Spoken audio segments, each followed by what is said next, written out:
Hello mga kasari, may bago pa akong paninda dito sa aking maliit na tindahan, which is ito po yung uling. Since napapansin ko mga kasari, marami na pong naghahanap sa akin ng uling dito.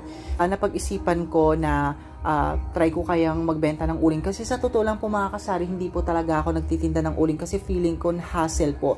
Pero pwede mo pala silang magtinda ng uling na balot-balot na tulad nito mga kasari. Ayan.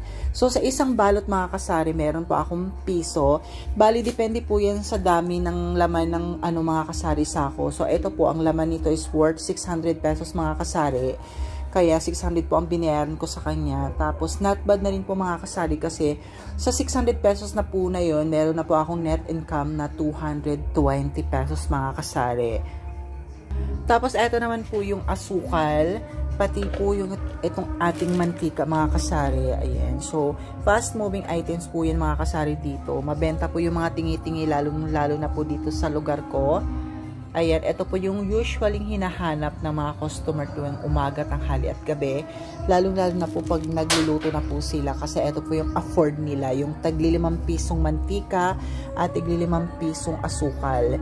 Sa 1 kilong asukal mga kasari, meron po tayong income na 15 pesos. Dito naman po sa ating mantika, meron po tayong 40 pesos mga kasari. So that's all for today's video and thank you for watching and have a nice day. Bye-bye. Ingat.